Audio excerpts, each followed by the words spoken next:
საერთოდ ცნობილი ფაქტია გოგენის ჩანახატებში მოძებნილი არის ასეთი გამოსახულება ყურია გაკეთებული რომელსაც აწერა იქთუს ყური როგორც იქთუს და მოძრაობა ყურის მოჭრის მოძრაობა აი შეხედეთ უყურეთ აი ესეთი ახლა როგორღაც უნდა გავაკეთოს აი ესე ზი ფაქტად რა პირას იქნება და ჩამოჭერი თან ეს არის მოძრაობა რომელიც მოდის კორიდიდან მეგობრებო კორიდაში როდესაც ამარცხებ ხარს ესე იგი ვან გოგს ხარს ამარცხებ მას ყურს აჭრი და შენი ყველაზე დიდი მონაგარი კორიდაში არის რა თქმა უნდა ხარის დამარცხებული ხარის მოჭრილი ყური დამარცხებულ ხარს ნიშნავს თან არ დაგავიწყეთ მეგობრებო ეს არის არლი სადაც ხარებთან ბრძოლა კორიდა მაშინაც იყო და ეხლაც არის მაშინ განსაკუთრებით ხშირად იმართებოდა ფაქტობრივად ხარებთან ბრძოლის სცენები მათ იქ ნანახი ჰქონდათ და იცოდნენ იმიტომ დღესაც ის გენიალური არენა რომელიც უძველესი არენა რომაული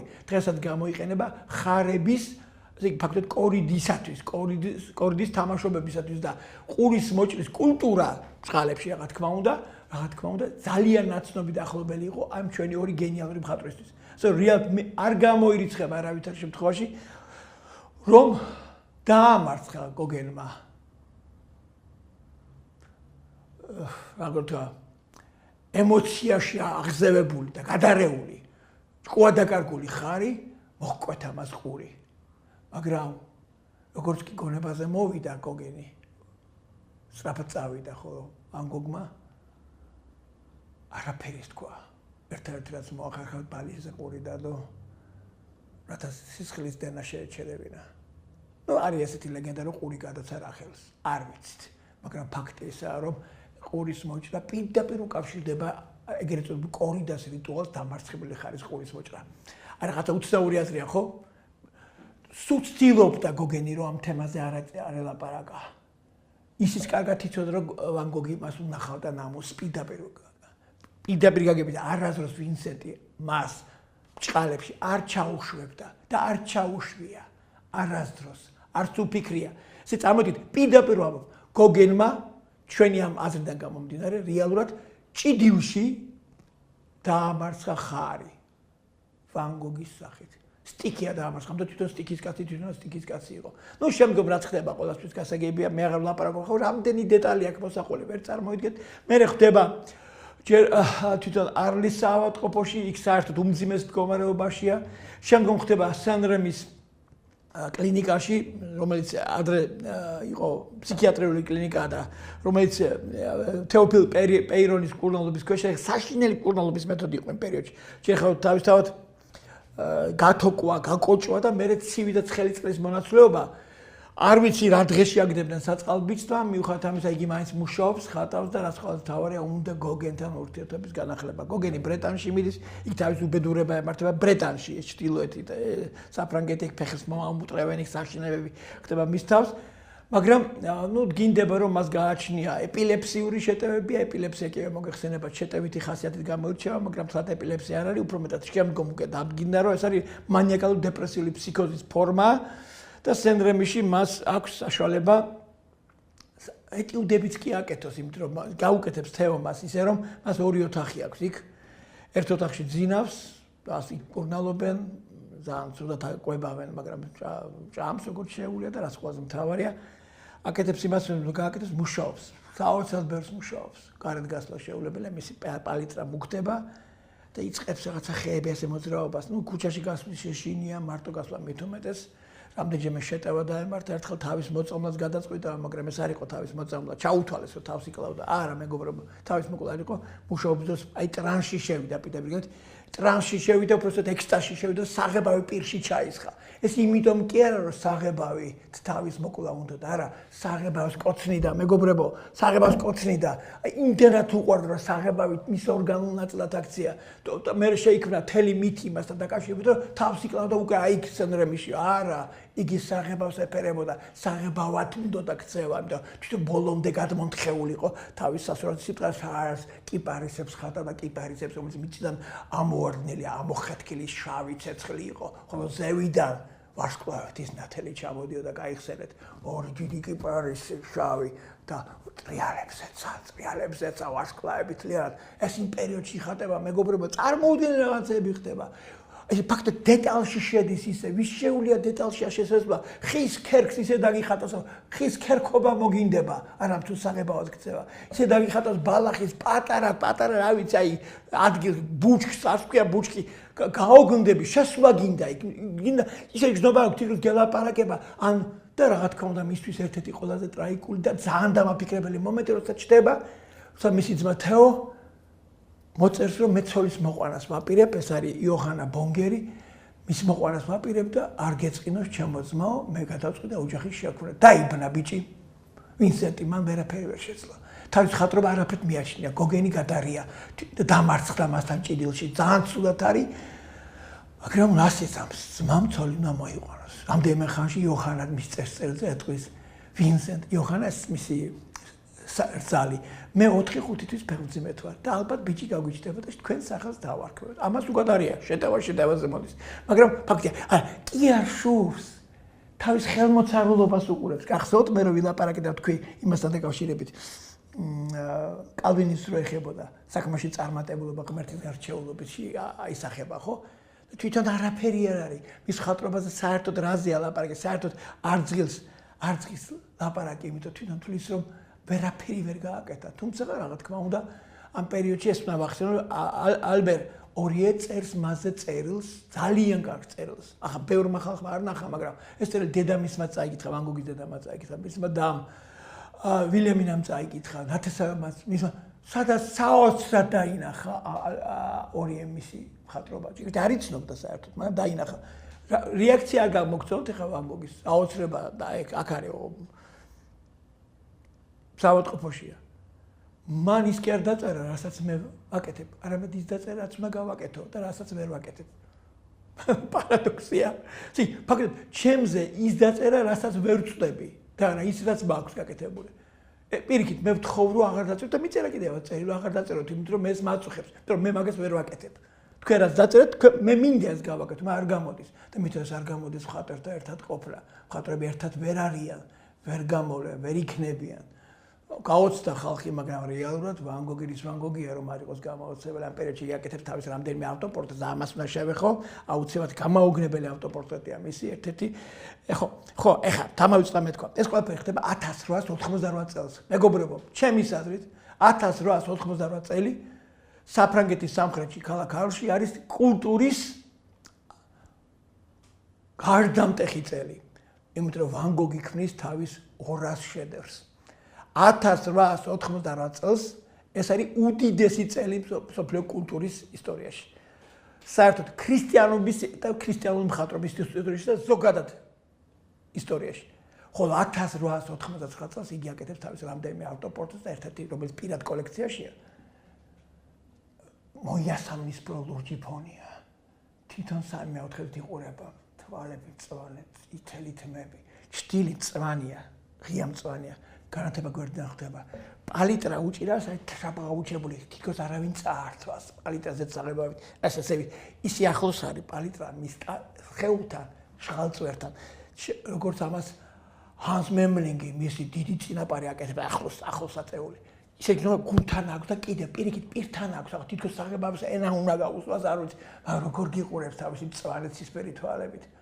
ერთდროულად, მეგობრებო, რა ვიცი, როგორ გნებავთ ისე ჩამitholi, ასეთი ავტოპორტრეტი დედამიწის ზურგზე არ არსებობს. თვით დიდმა რემბრანდტაც კი ვერ შეძლო ასეთი ავტოპორტრეტის დადება. თვით ელგრეკოც კი ვერ ცდება პორტრეტსა ესე და რა თქმა უნდა, თვით დიდი დიურერის ავტოპორტრეტებიც კი ერთად აღებული თავი მოიყარა ამაში. ვან გოგის გენიალური ქმნილება. აი ეს ავტოპორტრეტები. მეორეც არის, რომელიც ორსეშია, სადაც ეს ყველაფერი უცნაურად ეხება უკან ფონია, მაგრამ აი ეს მელნისფერია, სამისორი გარდამავალი ასეთი მონასმებით დალაგებული საოცარი ავტოპორტრეტი პალიტრით ხელში იყურება, რატო საყვედურიც არის და სერიოზულობა დამოკიდებულება. სერიოზულ ადამიანთან გვაქვს საქმე, დიდ ადამიანთან გვაქვს საქმე, რომელმაც იცის მხატვრობით რის გაკეთება შეუძლია. მოკეთ ეს არის 1898-99 წელი, რომელიც მსოფლიო ისტორიაში გარღვევას წარმოადგენს და აი ახლა ვუახლოვდებით ბოლოს, იმიტომ რომ მე რეალურად სხვა გზა არ მაქვს, უნდა დავასრულოთ. იგი ჩამოდის პარიზში, პარიზში ოდესაც იოხანა მას ნახულობს, გაოგნებულია პირდაპირ შემიძლია თქვა, რომ მის წინაშე დგას ჯანმრთელი, ლამაზი მამაკაცი, ცოტა კბილები აქვს დაზიანებული, დაარჩენი ყველაფერი რიგზია. მომღიმარი და ვერაფრით ვერ წარმოადგენა, შეიძლება ავადმყოფი ყოფილიყო. დიახ, იოხანას ინტუიცია არ ღალატობს, იგი ავადმყოფი არ არის. იგი გახსნილი, ემოციური, დიდი ადამიანია. მის გარშემო ხალხი ირევა, მხატვრობასთან ურთიერთობაში რაღაცები გასარკვევები აქვს და მას აქვს სურვილი, რომ პისაროსთან ერთად იმუშაოს, მაგრამ პისარო უარს ეუბნება, მას სამაგეროდ გაუშვებს ოვერში უას, ოვერში ექიმთან. არის ესეთი დოქტორ გაშე, ძალიან უცნაური კაცი, ცოტა გიჟი კაცია. 60 წელს მიტანებული კაცია, ახალგაზრდა აღარ არის და შვილებიც პატარები ყავს, მაგრამ არც თუ ისე. ბიჭი 17, გოგო 23-24 წლის. მოკლედ, ჩადის იქ და მკურნალობის ის უცნაური მეთოდი, რომელიც გაშეს აქვს, უფრო ესეთი ურთიერთობის საუბრისა და ამ ფორმით ვლინდება. გაშეს პორტრეტებსაც აკეთებს, ერთ-ერთ წერილში წერს კიდევ ვან გოგი, რომ საერთოდ ეს ისეთივე გაჭირებული კაცი როგორც ჩვენ, ისეთივე შიშებით სავს როგორც ჩვენ, ასე რომ რეალურად არ ვიცი უნდა მიშველოს, მაგრამ ალბათ ხოლმე იმითი, რომ ჩემთან ერთად ის იტანჯება. მოგეთ, დამთავრდა ყველაფერი იმითი, რომ ამ ურთიერთობაში ძალიან საინტერესო რაღაცები ყალიბდება. გაშესთან ერთ-ერთი ვიზიტის დროს ხო იქ სახლი დაიქირავა, მესამე სართულზე, ხვენის სართულია, მამ დაუქირავა, იქ ზის და მუშაობს. თეოს გაუჩნდა პატარა ვინსენტი და ერთხელ ჩამოვიდნენ მასთან სახლში და საერთოდ ეს ხატსახე რაღაც უცნაურია. პატარა 5-6 თვის ბიჭი უჭირავს ხელში, დაატარებს ეზოში და აჩვენებს სოფლის ცხოველებს. ვინსენტი, პატარა ვინსენტთან ერთად, ვინსენტ ვან გოგი, პატარა ვინსენტ ვან გოგთან ერთად. წარმოიდგინეთ, როგორ დასახატე ის, ფილმია უნდა გადაიღო. აჩვენებს ცხოველებს. აი კატა, აი ძაღლი, აი ძროხა, ნახე მოუთქვა. აი ქათამი.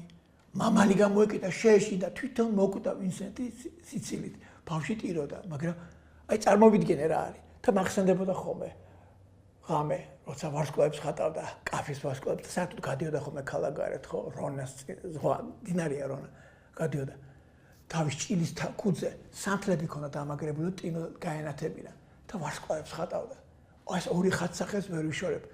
ვარსკვლავების დამხატავი, ჭილის ქუდზე დადგმული სანთლებით ვან გოგი და ვინსენტი, პატარა ვინსენტი ხელში, რომლებიც ცხოველებს აცნობს. ეს კონდრის კაცი. მეორე პატარა კონდრის კაცთან საოცრება, ხო? და თქვენ გონიათ, რომ ეს კაცი თვითმკვლელობაზე წავა? არა. პირიქით, ასეთი ისტორია, რომ ესე იგი მიდის ერთხელ გაშესთან და ხელულობს ნახავს, რომ ის ერთ-ერთი ნამუშევარი, მისი კი არა, მისი მეგობრის გიომელის ნამუშევარი უჩარჩოდ მიბრეცილი კიდია კედელზე. მას საერთოდ გაშესთან დადიოდა ბევრი მხატვრები სამკურნალო, ფსიქოლოგიური, რაღაც უცნაური მეთოდები ქონდა იმ კაცს. ეხლა დეტალებში ვერ შევა, ვიცი, მაგრამ ეხლა ვერ შევა. მოგეთ თქვა რომ ეს გაასტორე ჩარჩო გაუკეთე გაასტორე კარგად დაკიდეო ერთ კვირაში გავაკეთებო მივიდა მეორე კვირას რა თქმა უნდა არაფერი მსგავსი არ იყო და ასეთი ისტორია რომ ვითომ ჯიბეში ხელი ჩაიყო ვან გოგმა თქვა ეხა იერახს ამოვიღებ და გესვრი კაცს არ უნახა კაცს არ უნახავს იერახი ქონდა თუ არა მას იქ კაცი შულს არ უნახავს როგორი ექიმია ხო დაინახოს სული დავადებულ ადამიანთან იერახი ხელში და არაფერი არ თქვას პოლიციას არ მოუყვოს რამე ხერხს არ მიმართოს იგი გააძევოს სახელიდან მე არ მესმის ეს ყველაფერი და არ გავს სიმართლეს ყოველ 2 დღის შემდეგ ჩემო ძვირფასო მეგობრებო იგი სახლში ბრუნდება მუცელში დაჭრილი ადის მესამე სართულზე და იქ წვება საწოლში რა ხდება და ეხლა შემოდის მეორე დარღვევა ძალიან მნიშვნელოვანი და რა ხდება მეგობრებო და აი ეს მას ურთიერთობა ჰქონდა დოქტორ გაშეს ქალიშვილთან მარგარიტასთან დახატულის ყავს იგი შესანიშნავად, რომელსაც ფორტეპიანოსთან უკრავს თუ არ ვცდები შოპენს. დიახ, დახატული ვარ. შესანიშნავი ფერწერული კნილებაა. ჩანს რომ ურთიერთობაში რაღაცა სხვა არის. დიახ, ჩვენ ვიცით რომ მათ შორის იყო ურთიერთობა. რაც საშიათ არ მოწონდა გაშეს უმცროს ვაჟს, 16-17 წლის ბიჭს, პოლს. არ არის გამორიცხული, როცა მათ იარაღი დაუნახეს, თავის ძმაკაცებთან ერთად გაყვა ვან გოგს ერთ-ერთ დილით, როდესაც აიკიდა მან თავისი, რა ვიცი, ყველაფერი ეს საეტიუდო, თქვათ, ყუთი, თქვათ, მოლბერტი, თქვათ, მუსტაბელი და ასე შემდეგ და ტილოები და გადიოდა ქალაქგარეთ. ჩაუსაფრდნენ, ჩემო ძვირფასო მეგობრებო. ხომ, იარაღი კიდევ რატო ქონდა? იმიტომ რომ ყვავებს იგერიებდა, გაიხსენეთ მისი ერთ-ერთი ბოლო გენიალური ქმნილება, ყანა ყვავებით. ხო? ჩაუსაფრდნენ და ამ ძიძგილაობაში ტყვია გავარდა. და ვან გოგს ვინცეც მოხვდა ეს ტყვია, მოხვდა მუცლის ქვედა ნაწილში. ხა თავს რო იკლავ მეგობრებო, ან იკლავ, თუ ან ცაცი არა ხარ. იკლავ ან შუბლში, ან პირში, ან გულში, ხო? შეიძლება მუცლის ქვედა ნაწილში კონდეს ტყვია მოხვედრილი? ესე რეალურად შეიძლება ითქვას, რომ ვან გოგი შემთხვევითი სხერპლია და არა თვითმკვლელი, როგორც ანტონ არტო ამბობს თავის გენიალურ ესეში საზოგადოებისგან თვითმოკლული, ეს მასე გამოდის. საზოგადოებისგან ანტონ არტო დიდი სიურეალისტი პოეტი და გატარეული კაცია, ხო? მასაზე საზოგადოებისგან თვითმოკლული, არა თვითმკვლელი, არამედ თვითმოკლული საზოგადოებისგან. დიახ, ეს პირდაპირ მათქმევინებს იმას, რომ ვან გოგს თავი არ მოუკლავს. იგი შემთხვევითობას და გარკვეულ ეჭვს შეეწირა და აქაც როგორც ყურის მოკვეთის არ იყოს, მან არაფერი თქვა, პირიქით სახლში მოვიდა გზაზე, ორზე წაიქცა. წლივსავი და კიბეზე ვერ ევახშმა და შემდგომ როცა თეო ჩამოვიდა, გაშეც მოვიდა, სხვა ექიმიც გადაწყვიტეს, რომ ტყვია საკმაოდ ღრმად იყო შესული, ხო, მუცლის ღრუში უკან გასული იყო ფაქტიურად აი ქვედა ნაწილში იმისი, რა ქვია, ხერხემლის, გადაწყვიტეს, რომ არ ამოეღოთ. 2 დღე ნახევარი იცოცხლა, თითქოს ხალხი ელოდა როდის მოკვდებოდა. თაღლილები იყვნენ გენიით, არ გამოურიცხავ, დაიღალენ, დაართული იქნებოდა გოსპიროსმანთან. ასეთ გენიასთან ყოველდღე ურთიერთობა. თითქოს მისი ადგილის გამოცარილება უნდათ, რომ მე შევარდნილიყან და ეს კაცი დაენაწილებინათ, დაენაწევრებინათ, თუნდაც დაეყიდათ. თან უკვე იყიდება, ხო იცით? ელნა ჩდება, კარგი ნიშნები. ძალიან დიდი ნიშნები აქვს ბრიუსელში, პარიზში, ლონდონში, ბერლინში. და სწორედ მეორე დღის ბოლოს სიგარა მოითხოვა, თავის ჩიბუხი უბრალოდ, ჩიბუხს ეწევა. თავი დადებული აქვს თეოს უხზე და უთხრა თეოს, თავის ძმას. ოხ როგორ მინდა სახლში, შინ დაბრუნება. ეხლა მე მგონი მაგის დროც მოვიდა. და მიიცვალა. ეს არ არის თვითმკვლელობა. ეს ღირსეული ადამიანის წასვლა იმ ადამიანებისგან, რომელმაც ვერაფერი ვერ გაიგეს. თეოც თავიდან არაფერი არ ესმოდა, ბოლოს მიხვდებისთან ჰქონდა საქმე და სწორედ ამას მოყვა ეს, რომ 6 თვეში თვითონაც მიყვა. სიფილისითაც იყო დაავადებული. ბუნებრივია ვერაფერი ვერ გაიგო საბოლოო ჯამში ვერც მან გარდა იმისა, რომ არანორმალური სიყვარული ჰქონდა და შეგრძნება დანაშაულისა. მე 3 დღის თავზე, როდესაც იგი ეკლესიაში არ დამარხეს, როგორც თვითმკვლელი, ხო? ეს პირდაპირ შეტენეს პირდაპირ. დოქტორ გაშეს თხოვეს რაღაცა ეთქვა და იგი სლუკურებდა, ამბობდა, ის კარგი კაცი იყო, მას ბევრი სიკეთის გაკეთება და მას ადამიანები უყვარდა და ტიროდა. დოქტორ გაში, რომელსაც შემიძლია თქვა, რომ გარკვეულწილად მისი გარდაცვალება, ვან გოგის გარდაცვალება დაკავშირებულია. შემდგომ ძალიან ბევრი რამე გააკეთა იოჰანე ბონგერმა. მისმა რძალმა, ფაქტობრივად არავის არაფერი არ ესმოდა, მისი ძმა თეო გადმოასვენა, არლში ერთად არიან ისინი დაკრძალული და რაც ყველაზე მნიშვნელოვანია, იოჰანე ბონგერმა ფაქტობრივად მის წერილებს მიხედა, დაახარისხა, დაყო და შემდგომ მისმა ვაჟმა, ვინსენტ ვილიამ ვან გოგმა კიდევ საერთოდ ყველაფერი რაც ჰქონდა, შეეცადა არ გაეყიდა, დღეს რაიქსმუზეუმის ძირითად კოლექციას წარმოადგენს. და რა? და მიუხედავად ამისა, ვან გოგმა თავისი გეგმა შეასრულა, მეგობრებო. იმის შემდეგ არლში კონკრეტულად აი ამ საავადმყოფოში დღეს მხატვართა პანსიონატია და მხატვრები იკრიბებიან მხოლოდ სულიერი დაავადების კი არა, რეალური სიხარულითა და სიყვარული მხატვრობასთან ურთიერთობის და რაც ყველაზე მთავარია, აი ახლა სულ ახალი ინფორმაციას გაძლევთ მეგობრებო, გაიხსნა ლუმა არლეს საოცრება, ეს არის მაია ჰოფმანის დაფინა, ეს მილიარდერი ქალია, ასეთი ფრანგი. მან გააკეთა დიდი utopიური ცენტრი, არტისტული ცენტრი, ფრენკ გერის უდიდესი კანადელი არქიტექტორის მიერ გაკეთებული კოშკია. ეს არის უდიდესი თანამედროვე არტისტული ცენტრი მუზეუმებით და რაც მთავარია სახელოსნო სტუდიებით. მეგობრებო, აი აქ იქნება ის ცენტრი, რომელზეც ვან გოგი არ ვიცი ოცნებობდა, მაგრამ რაღაცა მსგავსია. ასე რომ ლუმა არლეს ეს არის დიდი ცენტრი, რომელიც დღეს არლში იკეთება. ძალიან დიდი ჩანაფიქრია და ფაქტიურად ეს არის განხორციელება თუ 100%-იანი არა 50%, მაინც ვან გოგის მხატვართა დიდი რესპუბლიკისა. ვან გოგი მარადიული მოვლენაა, დიდი ჩვენთან ყოველთვის იქნება, სანამ გვეყვარება მხატვრობა და ვან გოგი. დიდი მადლობა ყურადღებისათვის, მომავალ შეხვედრამდე.